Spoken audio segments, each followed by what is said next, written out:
Happy Monday, happy Monday, happy Monday, happy Monday for everybody that's feeling a little like we got to get this thing going. After this call, you're going to be in good shape. So big waves to you. Good to see you. Double handed if you need it, like this morning. You need to smile. Yes, yes, yes. All right. That always gets the smile in the right direction. So hope everybody had a great weekend. I know um, we've been praying for everybody that's in the line of a lot of storms coming through, and so we hope everybody's doing well. All right, here's the word for today, and it was actually requested by Amber um, Ogletree, and we've got a couple of birthdays today: Anna Williamson and Misty Bruce. So if anybody sees Anna Williamson and Misty Bruce on here, it is their birthday. Guys, we hope you have an amazing day and get spoiled out there. Happy birthday. So, the word for today is revitalize. And this is actually a really good word for me. I'm going to talk about that in just a second. But um, something with new life and vitality. You know, we must always change, renew, rejuvenate ourselves. Otherwise, we harden. And I got to tell you what happened. So this weekend, we finished up an event in Bucharest, which is in Romania. Okay. I know most of y'all knew that, but I'm just letting you know where it's at. So in Romania, there's a place called Bucharest, and it is old, old, old. It went through a lot of history for years and years and years, but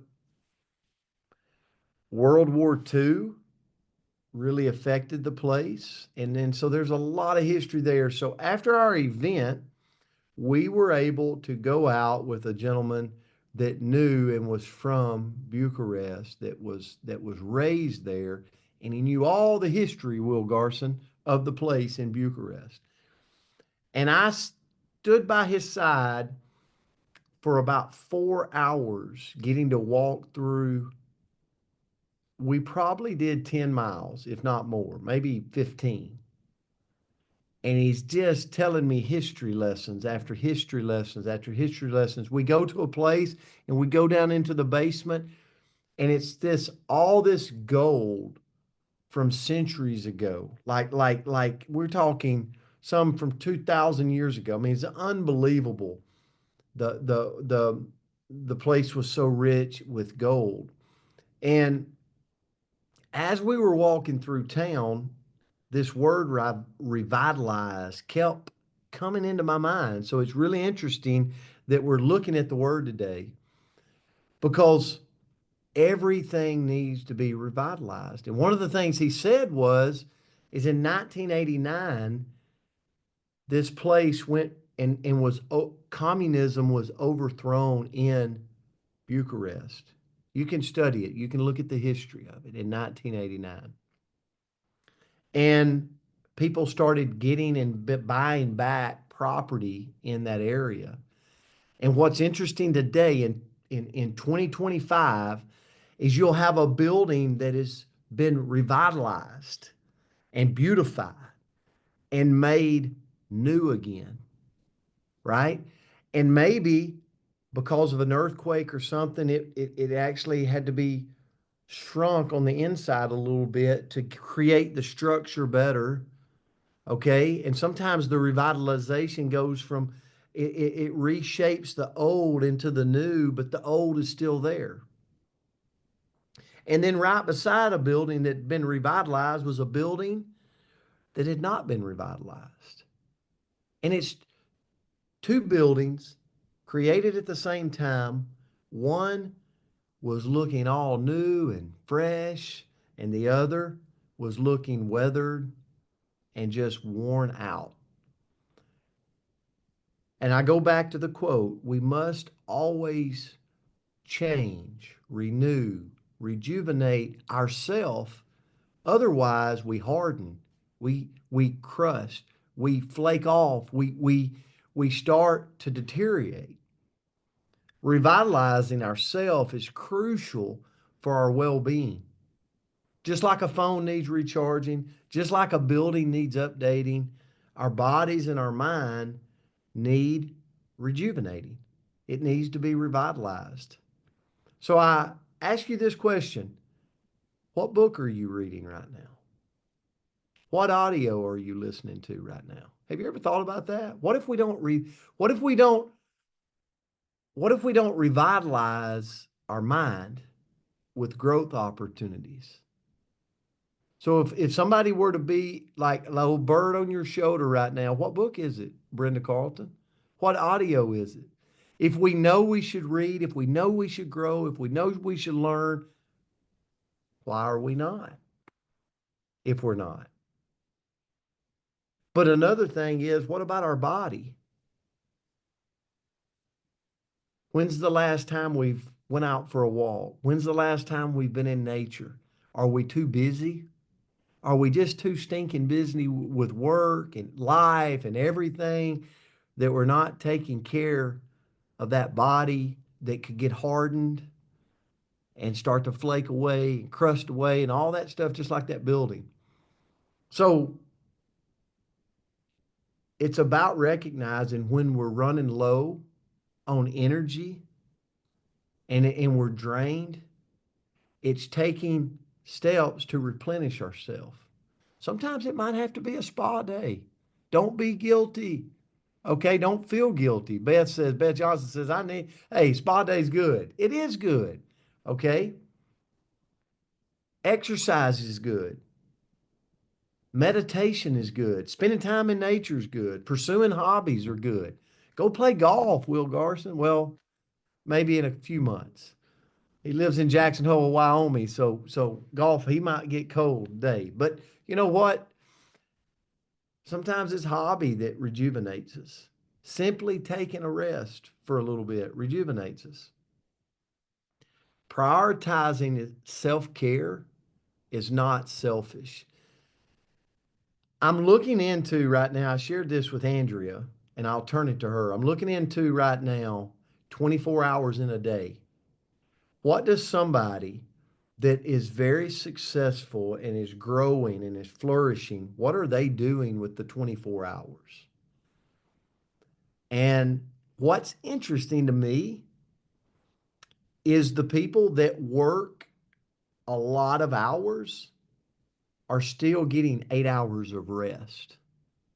They're still getting and prioritizing 3 hours of quality time with their family, with their kids, with their loved ones.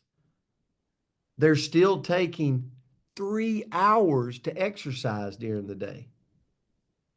And they're still getting in 9 hours of work. Now, what they didn't talk about was the TV watching and the news watching and all that other stuff, but they're getting in the things that is going to allow them to stay revitalized.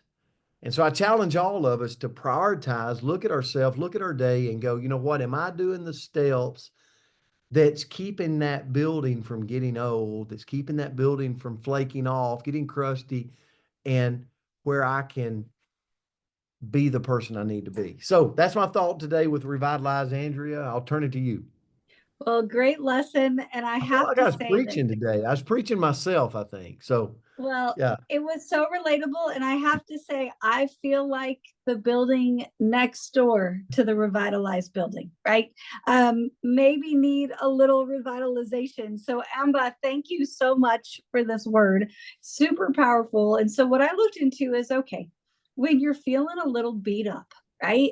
What can you do to get revitalized? And the first thing it said, so none of this is my wisdom, this is all wisdom from the good old interwebs. But first of all, get moving. When you're tired, when you're feeling beat up, when you're feeling like you lost a little bit of that pep in your step, go move. And I know sometimes you're like, no, I'm tired, I don't want to. But man, doesn't it feel different? Like you go take the dog for a walk and you come back in, you're like, oh, I don't want to, but the puppy makes you, kind of thing. And you go out there and all of a sudden you feel a little bit better. You take that brisk walk, or you go do a little yoga or whatever it may be. And all of a sudden you just feel a little bit better. And so kind of the deal that I make with myself is I only have to get out the door. So if I make it out the door and then I'm like, forget it, well, then I'm allowed to come back in. But the crazy thing happens that the minute I go out the door, I don't want to come back in. So if I can get those shoes on and get out there, it can really help me feel revitalized. Next is to practice. Number 2 is to practice mindfulness. So take the time in the day to quiet your mind and focus on the present through just a mindful, maybe a little bit of meditation or some deep breathing. And this can help us really reduce that stress. Sometimes when we're feeling beat up, it's because of all the stuff that's going on in here. It's not even necessarily what we've done or what's going on in our world. It's kind of that self-talk and all the stuff, right, that happens in here, Vicki. So if we can just take a moment to be mindful, right? When we talk about washing dishes, feel those bubbles, right? Like just take the time to slow down and be aware of what you're doing. That helps us increase a little bit of that self-awareness, gives us that sense of calm and peace and relaxation, regardless of what we're doing. Number 3 is to go connect with nature. So on this adventure that we were getting all this history lesson, I'll tell you, Kay and I were like, look, pigeons. There's a lot of pigeons here.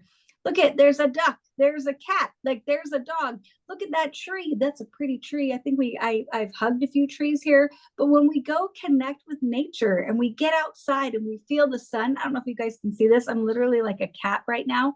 I am sitting in a window because I need a little bit of sunshine, and that helps us feel better in our mind and our body. So whether it's a hike in the mountains or go sit on the sand by a lake or a stream or the ocean, or go sit in the neighborhood park and look at the little flowers if they've come up yet. Well, you might not have flowers just yet, but you might see some little buds, maybe. Whatever you can do to get out in nature, it's going to help, again, reduce that stress, improve our mood, and just increase that feeling of well-being. Number 4 is to nurture our relationships. When we are around people we love, right, doesn't it make us feel better? Sometimes when we're stressed out or we're running around, we can kind of isolate ourselves. And we can let ourselves kind of get into that mindset of, I don't have time to go. But then when we do, we pick up the phone, we call our best friend, or we take the time for that cup of coffee or whatever it is with that person that we really love. All of a sudden, we feel better. And then I'll close with this because I think I went a little long, but unplug and recharge.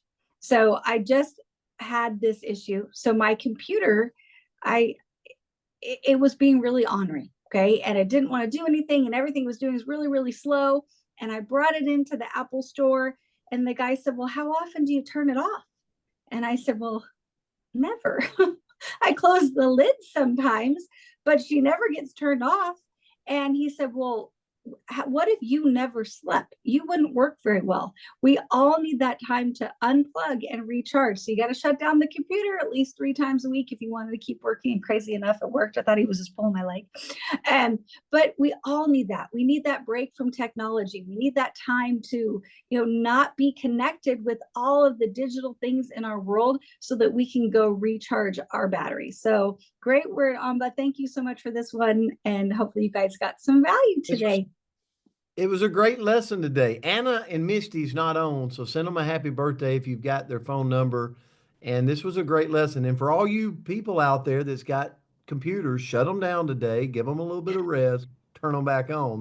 That's the lesson for today. Who knew? Yeah, who knew? Who knew? Love you guys. Happy Monday to you. Let's go out and change the world Monday. today. God bless. You guys. Have a wonderful Turn day. your brain off 3 times a week. Bye.